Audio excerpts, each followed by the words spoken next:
You are now tuned in to the Last of Its Kind podcast, produced by humans, made for humans. Tech news starts here. Yo, check this out. We connect the streets. You are now tuned into Yo, Check This Out. Tech news starts here. We connect the streets. Today's podcast is titled The Smartwatch for the Brain. And with us, we have Ria Rustagi. She's the co-founder and CEO of Neuphony. This is one badass sister, as she's been recognized by Forbes 30 Under 30. She's also been featured at United Nations as one of the top 100 women in leadership, and she's been featured on season 2 of India's Shark Tank. Today, we're going to talk about mental wellness and the innovative solution that Neuphony provides. Yes. Pretty good, pretty impressive. I love this. So with no further ado, I want to dive in. Mental wellness is obviously a very pressing issue around the globe. We see it here in Los Angeles daily. It's hotbeds from New York to LA. And one of the things that I found very attractive was the fact that Neuphony plays a crucial role in addressing contemporary challenges and needs, demonstrating the power of innovation and improving our lives and well-being. What was the inspiration for this? So my elder sister was diagnosed with meningitis infection in 2016. It went undiagnosed for more than a year. And when she got hospitalized, she went to the hospital walking and talking. But within 5 days of her getting diagnosed, she was bedridden in a semi-coma condition, paralyzed, in a stroke ICU at the age of 25. So the inspiration was actually to develop something in the field of brain health, which could help, analyze and assess stroke patients, just to really see what was happening. Like, is she even getting better? So like, we have heart rate monitors for heart patients. We were not using a EEG tracker or a brain activity tracker for her when she was in the stroke ICU, when she was there for 5 months before she passed away. So at that point of time, not at that point of time, because after that, when she passed away, I actually suffered from PTSD, post-traumatic stress disorder. And I didn't even realize that I had PTSD.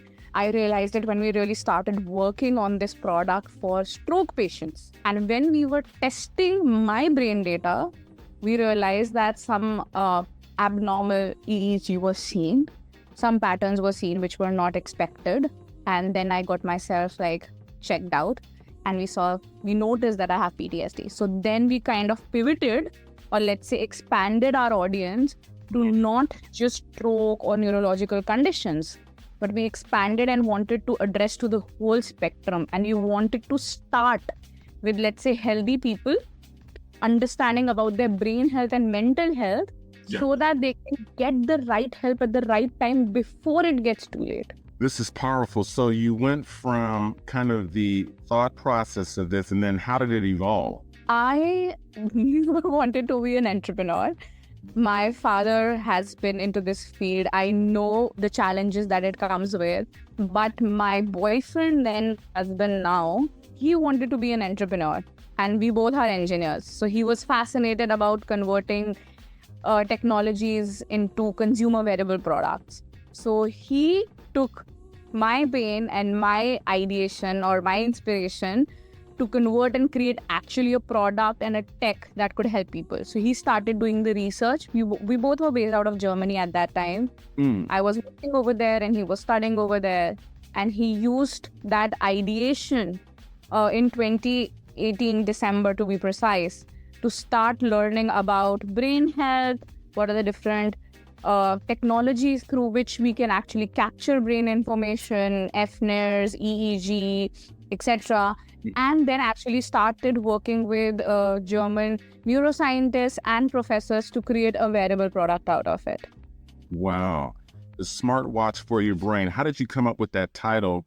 And I'd love to hear a little bit more as far as how the technology works, monitoring and analyze the brain activity to provide personalized insight that benefits the users.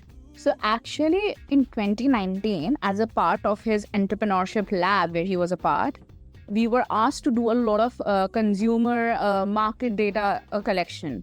And when we were explaining people what EEG is, it was not a very known parameter. Like, people know ECG, heart rate. People don't know what EEG is. Right. And we wanted to tell them, and they were like, why do I want to know about my brain health? And we were like, you monitor your step, you monitor your calories, you monitor your skin impedance, heart rate, everything. Now, when it comes to physical health, we are capturing every possible data point, right? Why are we not doing this for your mental health? And then we started saying that, like this device that you're wearing over your wrist, the smartwatch and smart rings, this is the smart wearable for your brain. What an amazing concept. And that's how the tagline smartwatch for your brain came into picture, because we were trying to explain people that it's not just for people who are diagnosed or people who are, let's say, diagnosed with a mental health condition or with a neurological condition. It's for the healthy population. It's for everybody. So that you know that something is off. Let me put it like that.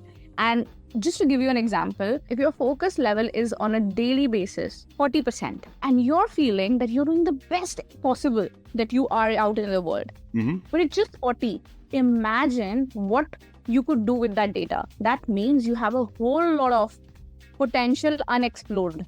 You can improve and you can your attention span, you can enhance your work experience and your performance. So this is what you can do with that data as a, let's say, generic audience as well. And that's why we started saying that this product is not only for the people who are diagnosed, but for everybody to actually enhance their performance and unlock the true potential of your mind.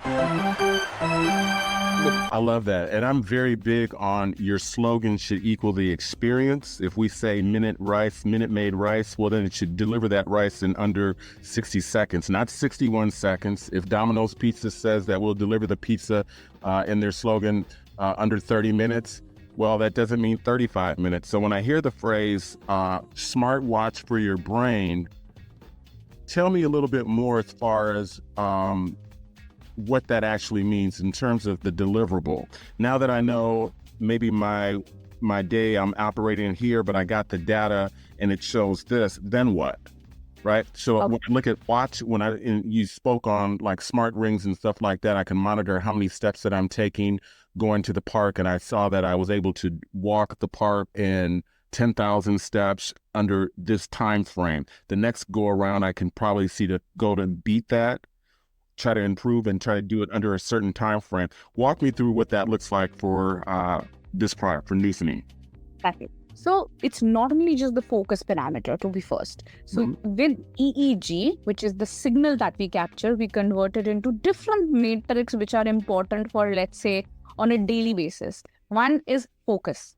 The second is relaxation. Relaxation is the ability to let go, relax and calm yourself. The third parameter is mental fatigue, which is synonymous to cognitive load, which basically means that do you have 10 things over your head and are you getting mentally exhausted? Well, let me interject there. So when we say mental fatigue, I like that because a lot of us live a laptop lifestyle. And when you're staring at the screen, you're controlled by these screens. A lot of times you find your mind drifting. You could be tired. Help me how where this can connect and make my life better and our listeners. So we capture that. So what our example is, right? For example, sometimes you'll feel that you've slept through the night. You slept 8 hours, but you woke up tired. Right. And you'll feel that the whole day you have been actually not doing anything, but still more tired than you would have gone out and did something. So what we really do is with these parameters, we give you kind of like a reality check, which gives you like, okay, today I did nothing and my mental fatigue level is high. And not only that, my relaxation is low. So you have to kind of pair these metrics together. I'm tired, mentally exhausted, which is resulting into my relaxation being low. And with some activities, your fatigue would be high, but your relaxation would also be high. For example, jogging. Your brain could also have got exhausted, but your relaxation is high. So that's a good activity. If mental fatigue is high, and your relaxation is low, that's an activity that you should reduce upon. Because we have these ideal parameters, an ideal graph of the parameters, and that's what you would want to follow. And we also have alertness, which is like readiness, divided attention, which is am I able to listen to you and also process the information that you're saying both at the same time? That's divided attention. Very important metric for, let's say, managers, moms, people who want to do multitasking, because it's divided attention. And these are some cognitive parameters which helps you do more in the same amount of time and be less exhausted. I would love to see, any success stories that you have or case studies showing the positive effect of what's become of this. One, if you have anything, I got to speak for mothers, right? Moms across the globe are the CEOs of every home. They're always multitasking. So when I hear you speak, I'm just thinking there are those days, I know for my missus there, she could be exhausted, tired, but her brain is always going. Even in the sleep, she's always thinking about next week, right? So any case studies that you could share? So we don't have case studies with moms, but I am a case study under the world because I just delivered a baby 23 days back. Congratulations. I'm a very new mom. Thank you so much. So now that I am going through everything that you just said, we are working on that, actually, a program where we could actually get data from moms. But there are different case studies where we have collected data of students, of corporates, of, I think, researchers, long-term meditators, and youth, entrepreneurs. And we've seen different data patterns. Like, we once did data collection of long-term meditators who've been meditating for more than 20 years. And their average attention span was, 3 minutes? And their focus level was on an average of 98 to 99%, which was only also seen for national level athletes. So we did data collection for the Indian football team. Yes. And some cricketers in India, and we were able to see that good of an attention span. With entrepreneurs, you'll be surprised, it was completely opposite because they have to deal with so much. Their attention span is very low because they're juggling different things. So some of the areas that we're talking is focused, attention span, your wellness, right? And I'm kind of curious when I talk about moms because they're just full pressure. But you talked about entrepreneurs, and that could just rank just as high as moms, C-suite level executives, sports athletes. So when we talk about cricket and all of the sports here, hell, we could just talk about the Olympics that's happening right now, right? I would be curious if you could walk me through, from the control towers, looking at this data, right? How do we manipulate this data for the greater good of, let's say, any country, right? Because ultimately, this could be something that the state of California could benefit, right? Every particular region, right, to be better.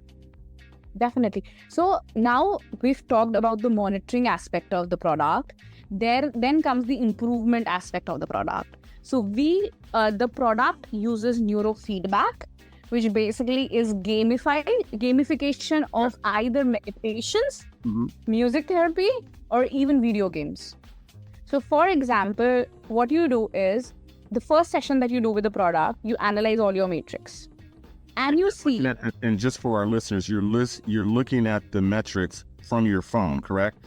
Yes, from your phone, from your laptop, both are possible. And Android, iOS, everything. Got it. You analyze those metrics and you see the area of where you should do the improvement. Exactly like a smartwatch. So for example, my smartwatch can monitor my heart rate, my temperature, my oxygen levels, and then it can tell me, oh, my blood pressure or my heart rate, my HRV is very low. And I need to do something to improve my HRV. So now that we found the metric, like for example, for me, the metric that needed improvement was the relaxation. I'm a person with a very high focus level throughout the day. I don't know how to shut it off. Basically, it means I don't know how to sleep without interventions because my brain is always running, overthinking. I need to do this, and after becoming a mom, it's 10 times. Yes, I don't. Now, how to turn this off when I have that 30-minute of relaxation window? That is what I needed to learn. So I now know the parameter for me is relaxation. And the device helps you find that parameter, by the way. Got it. Now, what you can do is you can choose what is your preferred mode of improvement. Do you like to listen to music or do you like to use the games? Okay. And then what it will do is it provide you real-time feedback. So every time your relaxation levels, for me, goes low, you will either hear birds chirping to give you like a feedback, or the volume of the music will reduce. So now, explain the music part. How does that, is that a part of the app? And this is yes, we're downloading. get it. So In our mobile application, you have meditations, music therapies. You can connect it with YouTube or any other mobile application. got it. I love it. I love it. And that leads me to ask, when I look at this, how does this Neuphony differ from other wearable devices that are brain sensing technologies? So there are some amazing companies, to be honest, out there, because this field is, I believe, just like getting started. This neurotech, the industry is at the almost about to reach its peak in a few years. And some of the amazing companies, which are Emotive, OpenBCI, they have actually opened this industry not only for mental health and wellness, but for research, assistive technology, because OpenBCI actually has created with their device where you can control a wheelchair just with your thoughts. They've been doing some amazing work. How we are different is trying to make whole of this thing a little bit more affordable. We are manufacturing in India. We are trying to cater to neuroscientists. We're trying to create an ecosystem here. Some companies address only to the researchers. Some companies address only to the developers. And some companies address to the mental health aspect of it. What we are trying to do is we're trying to create an ecosystem of neuroscientists, practitioners, and consumers. I love it. I see so much potential with this. And you mentioned a point, the whole neurotech. I've worked with some companies in the past, so I really took this personal where they were using sound waves as a form of therapy, right? And so when I look at you, I'm kind of now just want to position what's the differential factor from your brand versus, let's say, BrainTap and again, there's a lot of other players out there. I'd just love to, if you could chime in a little bit more, because what our listeners need to know is that this is a device that you put over your head and then it also connects to an app. Yes. So the device, yes, you just put it over your head. It's like headphones. Mm-hmm. We also have a cap version, which provides more data, which has more sensors. And then it connects via Bluetooth to your mobile or your laptop. Our mobile application is completely free of cost. And we have the desktop version, which gives you more data. Because we believe that when, for example, you've been using Neuphony for a year and you know what your focus level and relaxation levels are, the next step for you would be to know about your brain waves, which is how to tap into theta brain waves, how to improve your REM sleep, which basically means delta brain wave, how to reach the gamma brain wave, which is basically the monk brain wave, which is only seen in high experience level meditators. And we just don't want to give you parameters. We want to educate you. We want to walk with you through that journey. And we want to connect you to your practitioner. For example, my device can tell you that the resting brainwave, which is basically also known as PDR, posterior dominant rhythm, which is a metric that we provide, it should be ideally between 8 to 12 hertz. If it is not on a daily basis, it's kind of like a first level metric, which recommends you to go to a practitioner. And then our devices will also be available at the practitioner level, so that they can read it and tap into deeper insights. Yes. Then the neuroscientists as well, because they can do further research and provide more and more metrics. Because brain is very complicated and there's a lot more to be done and provided so that we can really create a huge impact over here. Can this help improve sleep? This technology, yes. With this product, with the headband version, it's made out of plastic, so you would not be feeling comfortable to wear it overnight. But we have a cap version which can monitor your data from a research perspective. We are working on a consumer wearable, which is priced somewhere between $200 to $300, and that product will be useful for your sleep. And that is 1 year down the lane. We live in a world where now you use caffeine to wake up, start your day, and then you take some sort of drink or whatever to go to sleep, right? And this has really just progressed over the last 10 years. And so I'm wondering what solutions would Neuphony provide in that case? So generally what we do is we have these small programs. Right now, we are working to building a lot more of these programs. But as of right now, I tell my clients that, for example, every time you want a caffeine shot and you feel like you're feeling sleepy through the day, just do a focus session for 15 minutes of neurofeedback. And in the end, when you're struggling to sleep, that is basically you having a lot of beta brainwaves, whereas you should have alpha brainwaves in the night. So what you can do at that time is, before bed, do a relaxation session. The relaxation neurofeedback session will help you transition your brainwaves from beta to alpha, which is a step down. And alpha is just above theta, which is light sleep.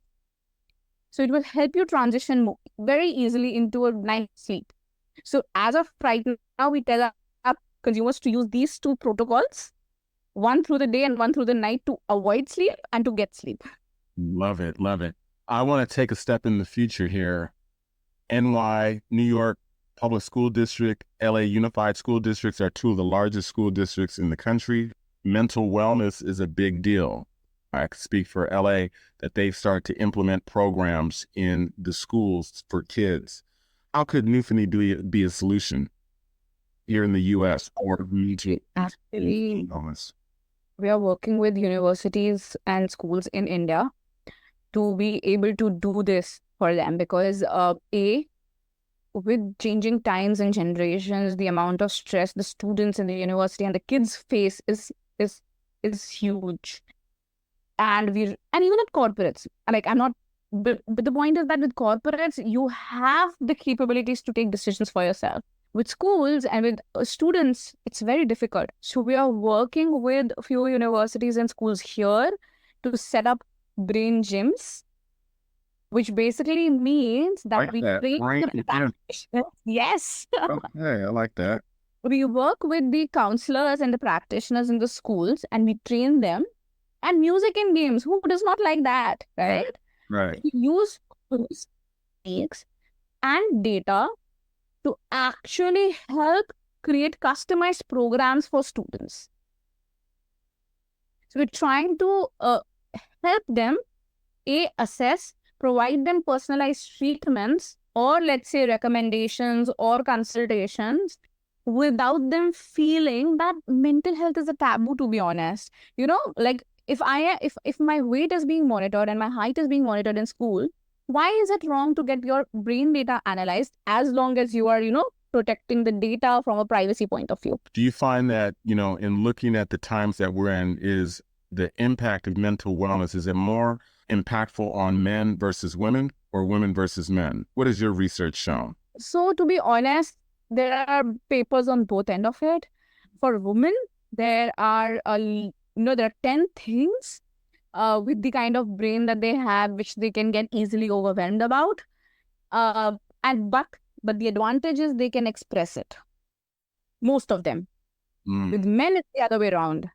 They might get stressed, not very easily, but if they don't share it.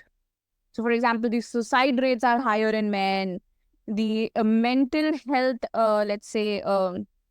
problems reported are higher by women. Data, I believe, is always very biased, It depends on who we are collecting the data from, what time, because what they are saying, because it's always qualitative surveys. So I really believe that, be it men or women, like I don't try to use gender here.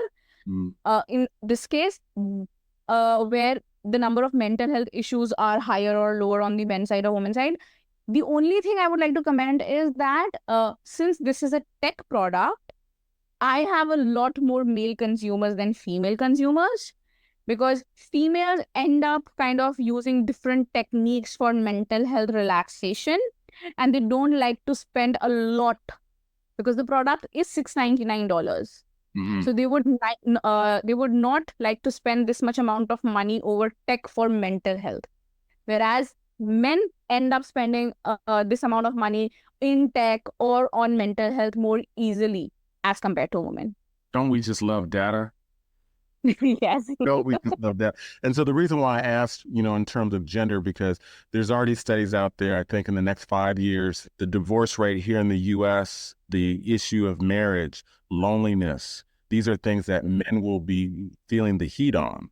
And, times are changing. We're no longer in the days of Leave It to Beaver, the Brady Bunch, the Huxtables, all the popular TV sitcoms that kind of emulate life. We're in a new era where things aren't just what they used to be. Grandmas are not grandmas that we knew in the past. And so relationships have changed. And again, we've seen this in Asia. It's happening here in the US. Loneliness is a big issue. And that also affects mental wellness. And now that the tides have changed, where it used to be the men and their fraternities hanging out together, men typically come together when it's something related to sports, business.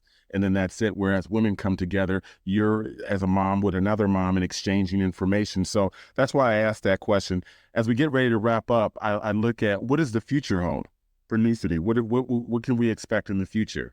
We are working hard to actually change this and create an ecosystem. We are trying to create affordable version of the product so that I can cater to the mass market students. So that'll be right somewhere $200 to $300 range, where consumers can actually get their products up and running. They can just use it for self-assessment. It's easy, it's portable, it's just very accessible. And the other end is we are trying to increase the number of sensor locations on our current products as well, and go on and enter into the neurological conditions, mental health, and medical market. Because one of our consumers actually used our product where they were able to actually, with an 80% accuracy, they were able to predict epileptic seizures. Wow. And they were able to do that with my 8-channel cap, which was not even a medical grade product. So what we are doing is we are now working to actually improve on the signal quality of our product and provide a lot more of sensor locations so that we can take this 80% accuracy to a very higher level and also enter into epilepsy, stroke, and other neurological conditions market. So we're trying to head on both the directions. Oh man, this has so much potential. Where can interested consumers purchase the Neuphony product? Are they available at major retailers, platforms, or do they have to buy it directly from your website? From our website, because we are a startup. It's been 2 years since we've actively started selling our product.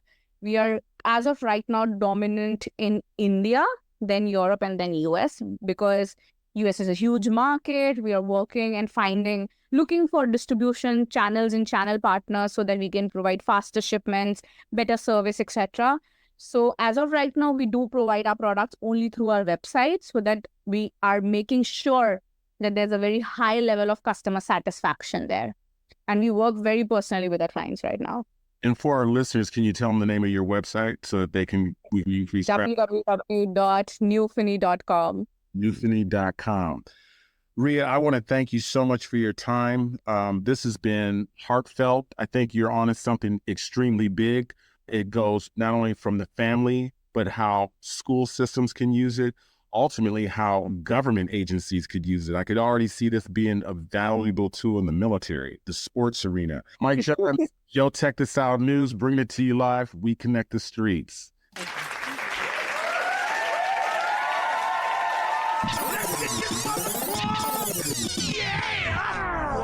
You just finished listening to another episode of Yo, Check This Out, connecting the streets from LA to the world. Follow Yo, Check This Out on YouTube, Instagram, TikTok, and LinkedIn for the hottest news in tech. Be sure to hit that like button.